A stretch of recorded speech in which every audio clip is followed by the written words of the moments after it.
YouTube, welcome back to We Sibz, West Coast, East Coast siblings, where we cover your favorite movies and TV shows. And tonight we are covering Debris, episode 4. So if you're new to the channel, go ahead and give us a subscribe. We cover your favorite movies and television shows, even the ones that suck, like this one. Alright, so I'm going to give you the 3 biggest things that happened in this episode, and then I'm going to break it down a little bit and talk about just what I think of the show overall, and this episode in particular. So in this episode, we get a massive rain cloud over a cornfield. Very Stephen King-esque. Basically, the rain cloud seems to be terraforming the planet that is underneath it, and there are a group of people that are inside the rain cloud, and their physiology, biology, whatever their bodies are changing. They are now adapting to the atmosphere that the rain cloud is creating, and that is one with little to no oxygen. So the people that are underneath the rain cloud, they now breathe chlorine. And Finola starts to realize, and she's worried because it looks like these people aren't going to be able to breathe oxygen, because they realize that the people who were in the rain cloud then go outside, they die, they choke to death, and it's because they can't breathe our oxygen-rich air. The scary thing about this giant terraforming cloud, other than the fact that it's terraforming, is that it is getting bigger. And we learn about a family within or underneath the rain cloud, and I guess the patriarch of the family is Ephraim. Just making sure I said his name right. Anyway, yes, and he was out of town when this rain cloud appeared, and now his sister-in-law and his niece and his nephew are stuck underneath, and he's freaking out. He's quite upset, and they use his DNA to kind of figure out what's going on with the biology of the people underneath the cloud, because he's the only person outside of the cloud who has a blood relative inside of the cloud.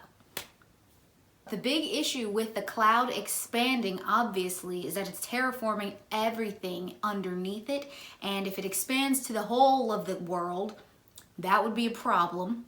Although, we could all just breathe chlorine, you know what I'm saying? They don't seem to be dying or nothing, but who knows? We don't know what the larger effects of that could be on humanity. Brian is pretty much like, listen, we've got to risk moving this cloud and taking this piece of debris out of here and saving the rest of the world, the rest of the city, the rest of the state. And Finola's like, what about the people underneath? They deserve a chance. They need time. And so basically they have this sort of argument of like morality versus ethics, and Brian's like, it's better to kill a few and save a lot, and Finola's like, no, we save everybody. And I'm like, yay, Finola, being like, you know, spiritually, ethically, morally better than everyone else. It's wonderful. That's what we live for on this show. The big thing that comes up between Finola and Brian in this episode, as they're butting heads over what the right thing is to do with these poor people under this terraforming cloud, is that one of Brian's old friends, old co-workers, Beck, I didn't hear what Beck did. Beck knew Brian's old partner, Julian. And apparently, we don't know the specifics, but we know that Julian was a lot like Finola in that he was good-hearted and noble, and he just wouldn't let anyone die on his watch, and apparently that's what got him killed. And Beck is saying, you gotta watch out for Finola because she's as like, you know, goody-goody as he was, and he got himself killed. And Brian's like, Jules was a good guy. So I guess Brian is having this war within himself, and Finola is reminding him of his old partner, and that seems to be drudging up some past emotion that we have no idea connects to what. We don't know what his problem is, but apparently Jules was really important to him, and he died. Sad, tragically. Important things that happen kind of in the overarching story of what's happening in Debris is we see Craig again, and we finally get introduced to his son. I didn't hear his son's name, but we learn that his son has some sort of muscular dystrophy. We also see his wife, and he gets a phone call, and his wife is frustrated, apparently because Craig is doing some sketchy things, which we already know. She, I guess, needs his support at home, and she's just really, really frustrated with his lack of, he's always busy with work, I'm assuming. I don't know. I didn't hear the whole conversation. I'm sorry. It was so boring. I got distracted. The other big thing that happens in this episode, in the overarching story that is Debris, is Finola finds out that her father is alive.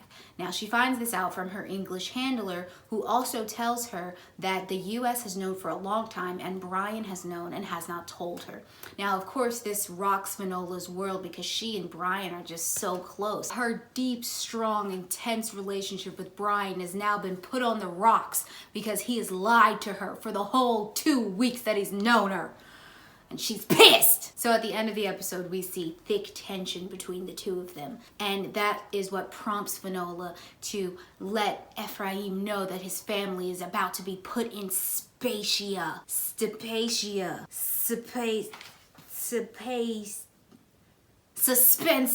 They're about to be put in Suspensia, which is a type of freezing that they have, I guess, derived from a different piece of debris. And basically, Ephraim decides to go be with his family and kind of just wait it out until they can find a cure for the people who now breathe chlorine. So you guys, if you can't tell by my slightly annoyed attitude, I think this episode was better. I love the terraforming. I think that's a really cool idea on a weeknight, you know? Well, that's some big stuff. The last time I heard about terraforming was Man of Steel. So I was thinking big things, you know, big world engines and stuff. Obviously that didn't happen. But this episode wasn't terrible. Yeah, I mean, I don't have anything new to say about the show. We are starting to get an overall understanding of what the arc is for the story. We know it's got something to do with George Jones, Finola's connection to him, Brian's got a sketchy past, and it seems like the US and the English are battling it out within this sort of transnational company that is Orbital. So, yeah, I think Finola's sort of righteous justice was kind of a little annoying this week. Brian's letting these poor innocent people die just because he wanted to save a bunch of other people. It was kind of annoying because it seemed like he didn't really get why that was a problem. I get it, you know, he's a military man and she's a spy, but to me she's like way too tender-hearted to be like a person in the government. You know, it's like, homegirl, you're gonna have to make hard decisions. Like, it's not gonna be a happy ending for everybody. But you know what? I appreciate her tenacity and finding a happy way for everybody. Anyway, you guys, let me know what you think in the comments. Did you like this episode? How are you feeling? Is it getting better for you? I've seen a lot of comments where you guys are like, yeah, no, it sucks and I'm leaving. And honestly, I understand that, but why would you leave me? I understand, I don't blame you. Watch my review though if you don't watch the show. Hashtag we need views. Yeah, so I think that's it. As always, you guys, don't forget to like this video if you like this video, subscribe and click the bell so you can be notified of all of your favorite TV show coverage that we do here on Sibz. Okay? So we have The Flash tomorrow, Superman and Lois, Falcon and the Winter Soldier later in the week, and Servant. So, keep it plugged in here. Keep that bell on, notifications. Keep those notifications on that bell, whatever direction that goes in. And I will see you next, well, I guess I'll see you tomorrow on The Flash. Bye!